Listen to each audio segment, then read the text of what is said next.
All right, everybody. So I've been telling Mike that the stuff is coming for quite a long time. I literally just finished watching this probably about an hour and a half ago. I cried. I cried again. It does not matter how many damn times I watch this. I still cry. It wasn't the stuff. It was the thing.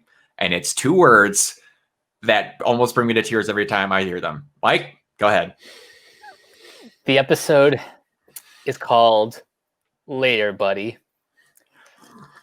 Having temporarily stalled Viral and Thimmelf from the last skirmish, the Team Gurren and their newly arrived allies joined forces as Team Dai Gunzan and launch a decisive strike against the regrouping gunman force.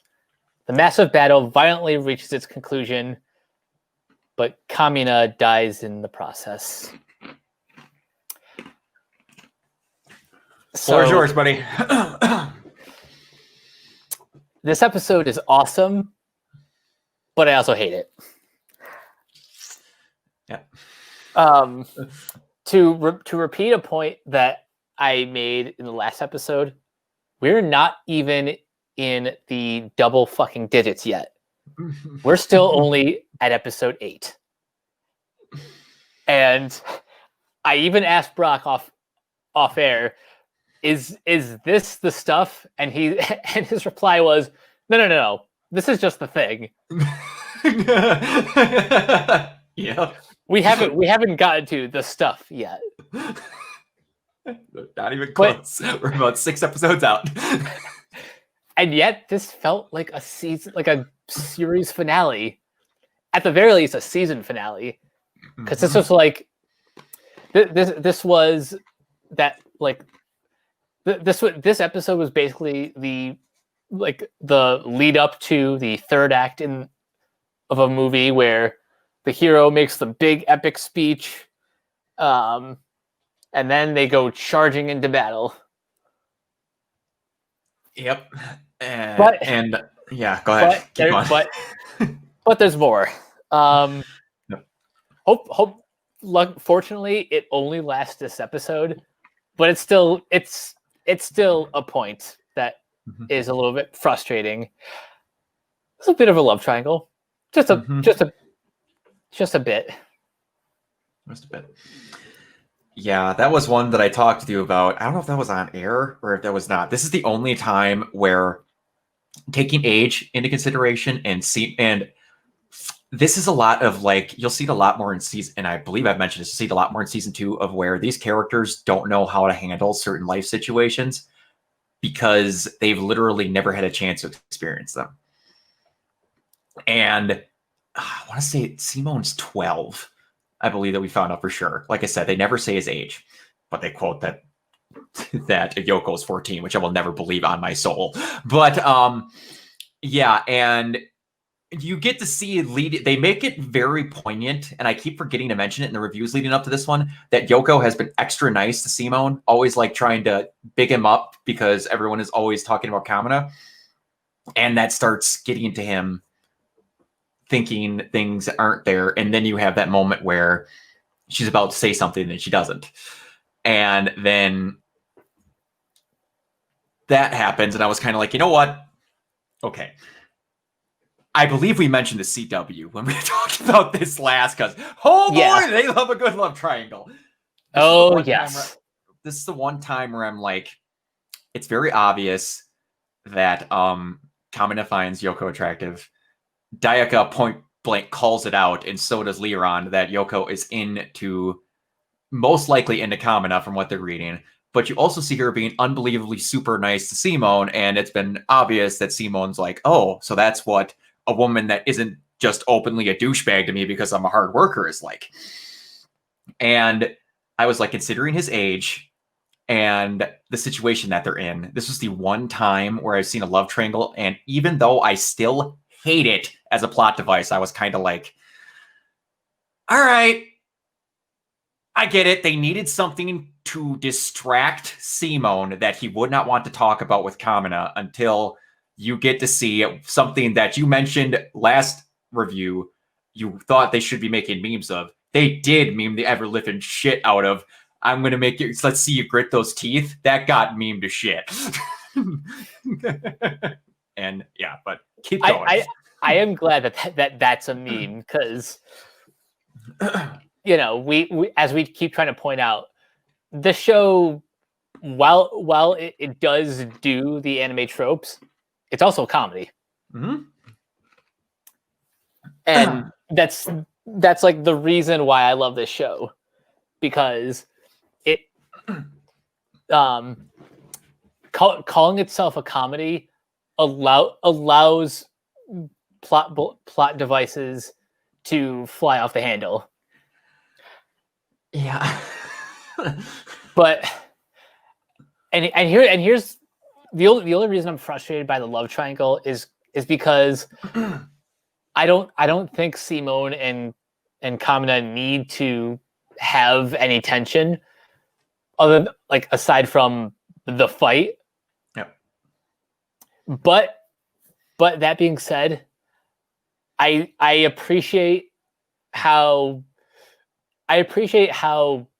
the plot kind of bends over backwards to make the love triangle important, because like when Simone is distracted, that hurts him in the battle. Mm-hmm. He can't like charge up his juices up to 100%. Yep. And so he's unable to control the Dai Gunzan, and that creates some tension in the episode. Yeah. But go ahead. you're gonna ask me later in the show what I would do do to change this. I would avoid the love triangle angle and just say that Simone has been he's just put under so much pressure because he's the one who's like responsible for basically saving the day.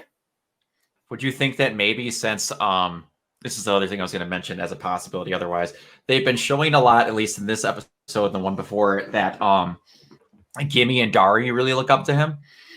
Would you thought that maybe if they could have upped that and had him be more concentrated on Gimme and Dari in that situation, and like maybe have him struggling to get that going, that if he doesn't figure it out, they might die, kind of thing? Would you have preferred that? Sure, because I've noticed that Gimme and Dari aren't really given enough to do since they left their village. Like I think between their exit and this episode, I think they've only had at most 2 minutes of screen time, if even that. Yeah, like you said, outside of their time in the village, man, even including that, I think maybe they've only had 5.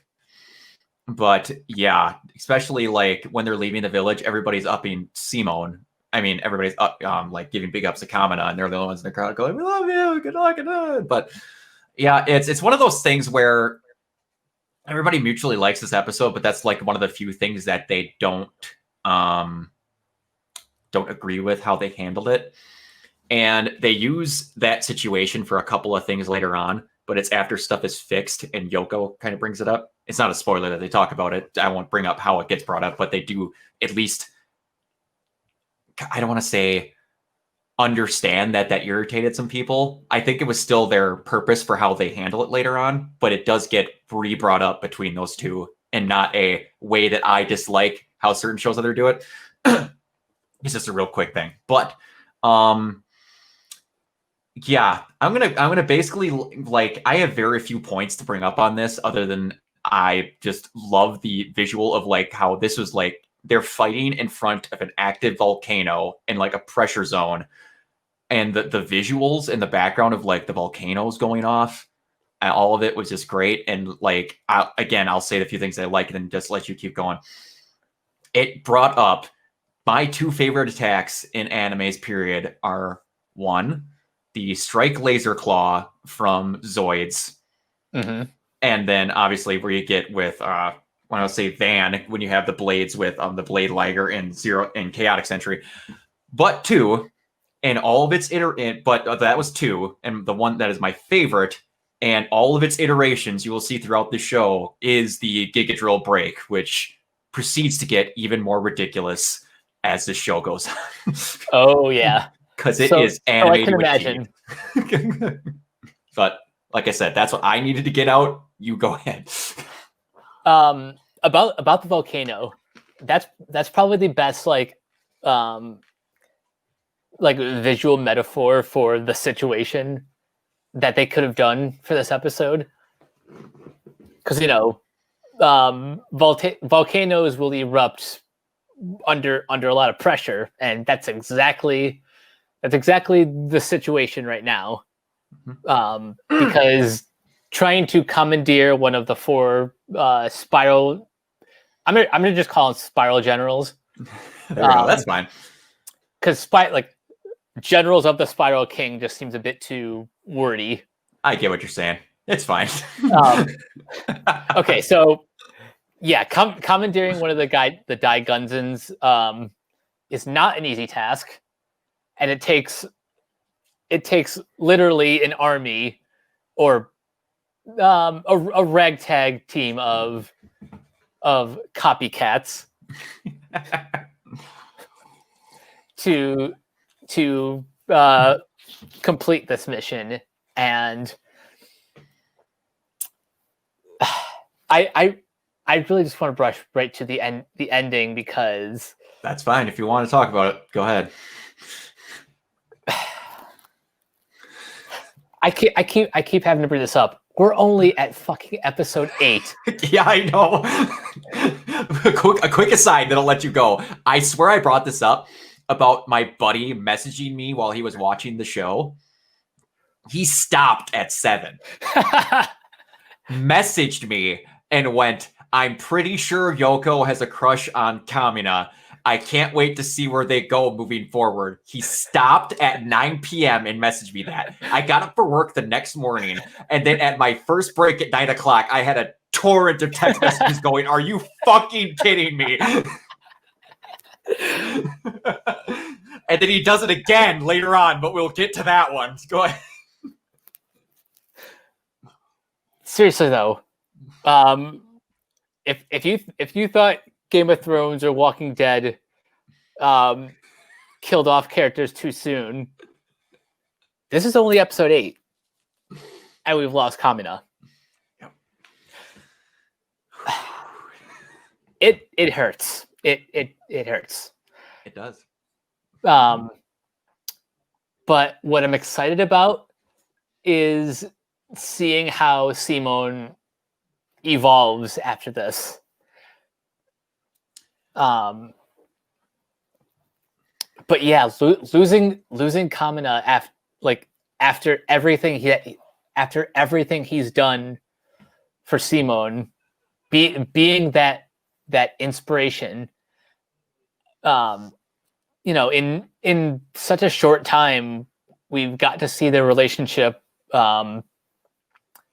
really develop. And I said in the last review that episode 7 was kind of where their relationship really comes to a head.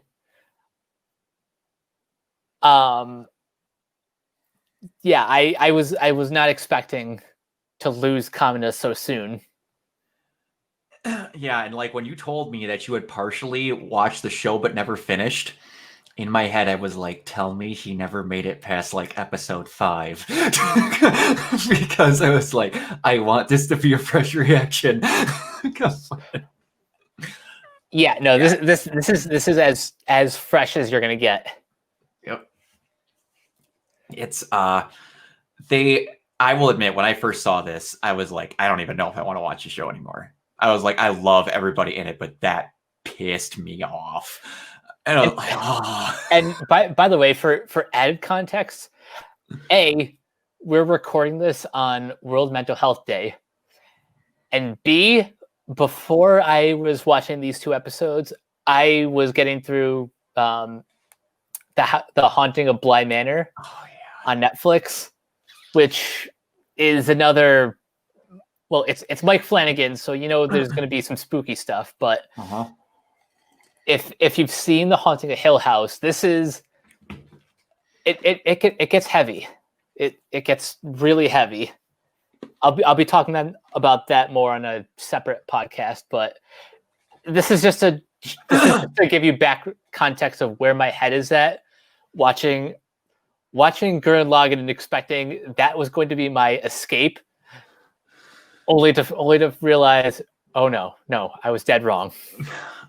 And then the extra added, they don't do it often, but when they need to convey emotion, like when we were in, what was it called? What was the name of Rocio's village again?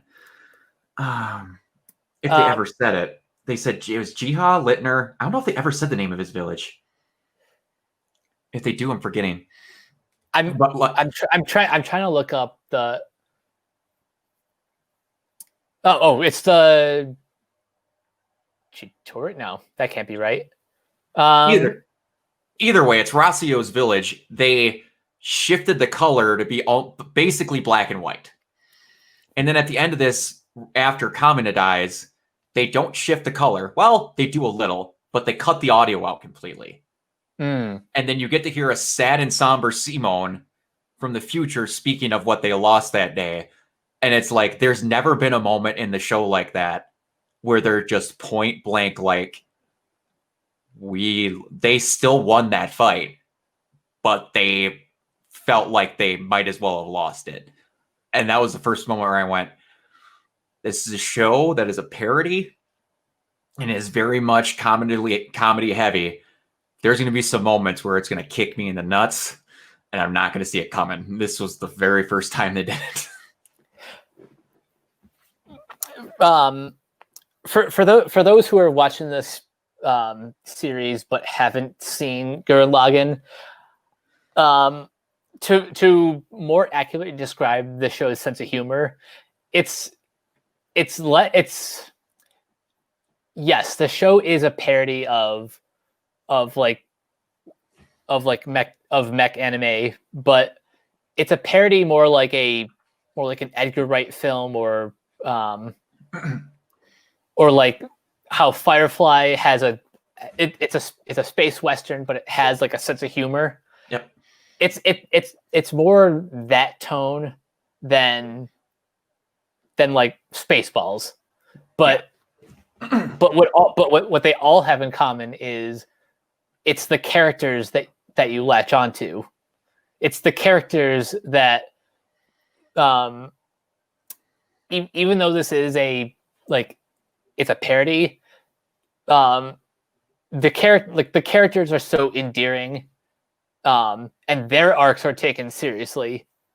So that's what helps you stay invested. I mean, actually, the Harley Quinn animated series is another example of it's a comedy, but it's also emotional. Yep, it's what I tell people, where it's like, it's this, Delian and Franks, Neon Genesis Evangelion, to a point where, at least with mechs, and like you said with Harley Quinn, the show obviously has what I want to say, genre. This is a mech show.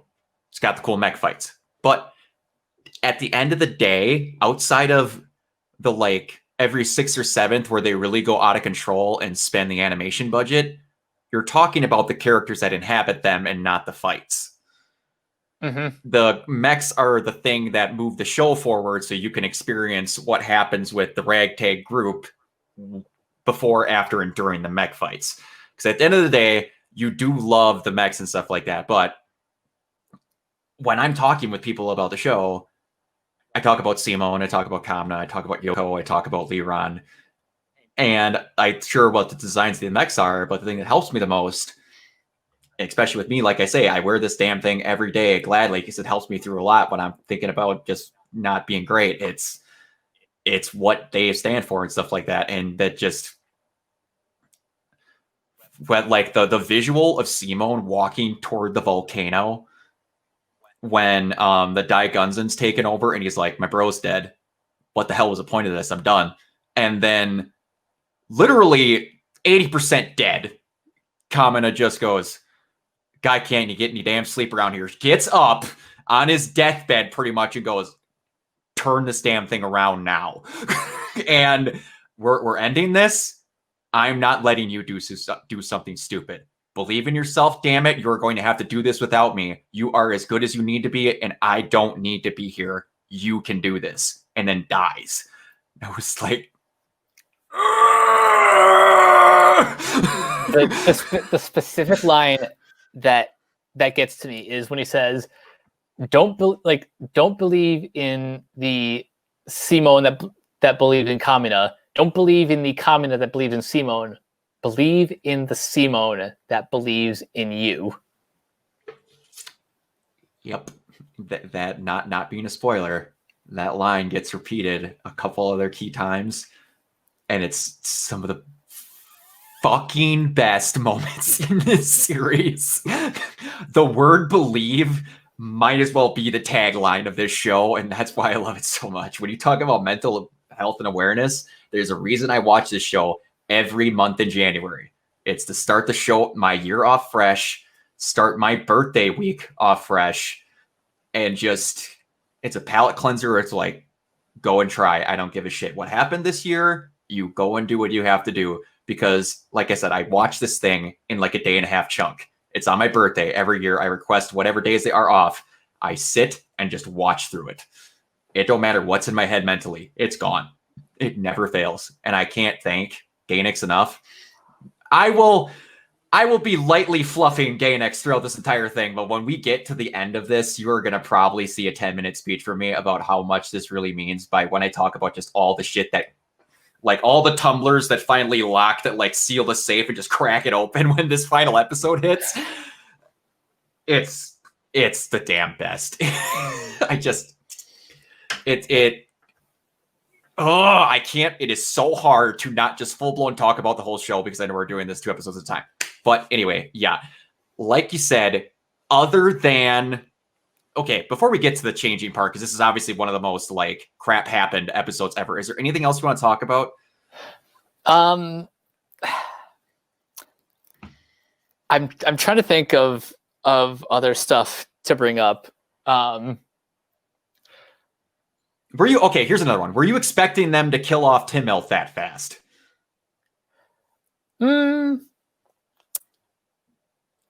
Maybe after like one more episode. Okay, because he's one of 4 generals, I figured like his expiration date was coming. Mm-hmm. I think this was a good place to kill him because there's only 26 or 27 episodes. 27 episodes if you take out the like I said, the one that's just the animation drawings and the like recap. I believe it's 27. I either always screw it up and it's 28 and 27, or it's 27 and then it's technically 26. I believe it's technically 27. Anyway, yeah. There's only that much like content. So I figured there's 4 generals, and I think we're about like a fourth of the way there. Like technically. So sure, okay. We see him in we meet him in episode 7. They fight. He dies in episode 8. 1 down, 3 more to go. Okay. Yeah. All right. Figured I'd at least ask, because some people are always like, I wish you would have lasted longer and all that stuff. I'm like, he technically has a 4, and again, we're only in episode 8. He has a 4th the amount of episode numbers at Kamina got. Which is saying a lot. Now I will say this. If he was like either second in command or like or we met like all 4 of the generals at the same time, then I would have been like, what the hell? We only see him for like 4 minutes total and then he's gone. Yeah. But knowing kind of getting a rhythm of how the show works, I'm okay with with him being gone this quick. Yeah. They always have a bigger, better threat to go on with. And then obviously long-standing ones because, as you noticed, Viral didn't die. Oh, yep. That's right. And I forgot to mention it last episode, how we talked about how he's obviously not the big guy, and you're going to start to notice a trend with him whenever these battles come up. He's always just kind of there. He never is the guy that gets to do the thing. But that moment, and I forgot to mention yesterday, technically last week's review when you're watching this, but it was only like 20 minutes ago, when he's sitting there talking to Tim Milth, and all of a sudden he's like, "What? You can't catch your nerve?" And Gurren Lagann just backhands him away. I'm like, you were having an honest to God fight before, and now for comedy's sake, he's just getting backhanded away. And then he runs away up into the express elevator to get up into freaking Dai Gunzan. Or the Dai Gunzan, which, sorry, spoiler alert, it will be called now. It moves at a pretty even clip, let's say. But yeah, and I'm waiting to see your opinion on how it goes from here, because from what you just told me and what I'm not telling you, it's gonna move differently than what you think it does. And it's in a good way. It's not in a bad way. It's not in a bad way. No, it takes a surprisingly weird turn when I knew how long the show was going to be. And then they start doing things in a certain way, and I'm like, what are you leading towards? But anyway, other than the love triangle, which you mentioned, other than having Kamina for 7 more episodes, what would you change? I think those two are my biggest things, because yeah, it sucks to have lost Kamina this soon, but I get that that's important for Simone to grow as a character, and to be less passive of a protagonist. Yeah.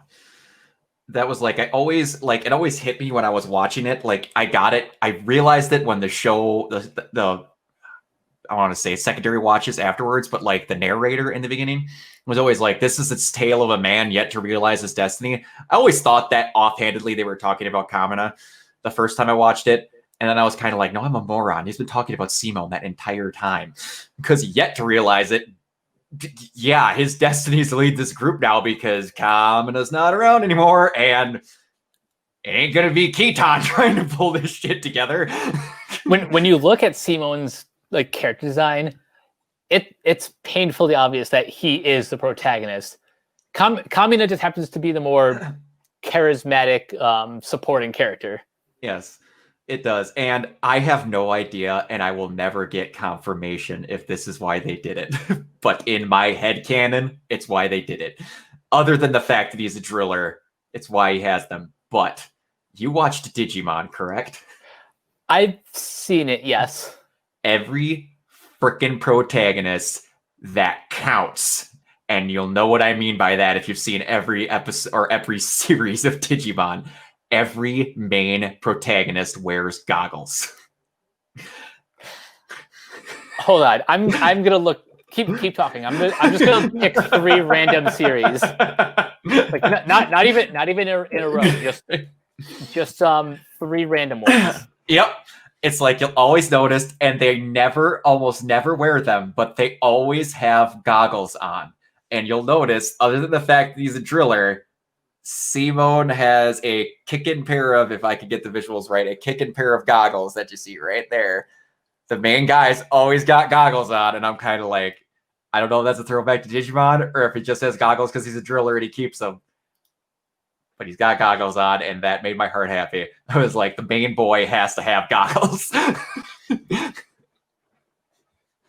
Yeah.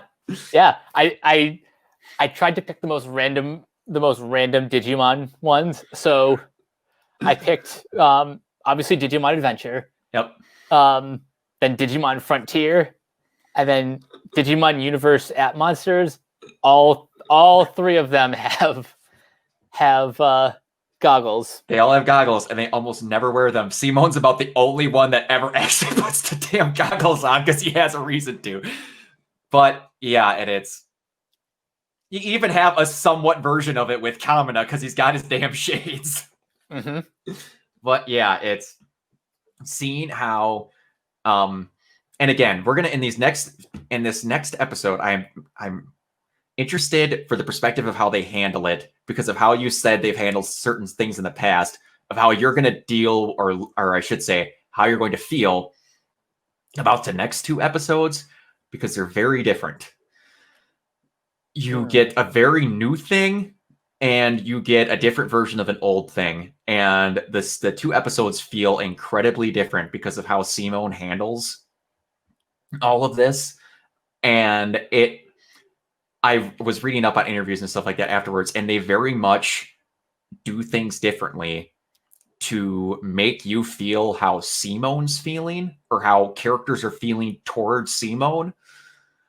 And I didn't quite get that the first time I watched through it, but I understand it now. Though obviously, once I've rewatched it, I was kind of like, yeah, they set that mood because they want you to be in his shoes and everybody else's for how he's dealing with the person that has been essentially his best friend, his brother, and his parent for most of his life. Because I don't think they ever get a context for how long it's been since they met.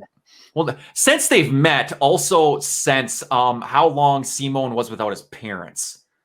Oh yeah, because he had to be of at least working age. So I assume it's maybe at max like 4 years. So maybe they met afterwards, but yeah, it's basically his main support outside of all of these new people. Like the only one he's known, and it's been maybe for like 2 weeks, is Yoko.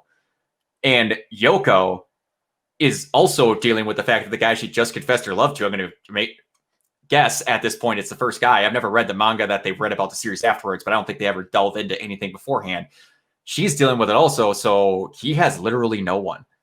I don't think he hasn't had conversations with anybody outside of this, so he can't deal with losing Kamina and talk to someone else because who he would talk with would be Kamina. Yeah, that.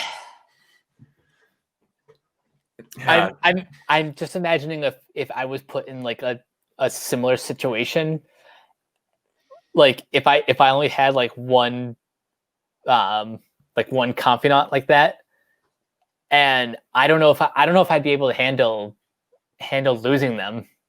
Yeah, especially in a situation where their lives are at stake every day and you were second in command and never wanted to be anything else.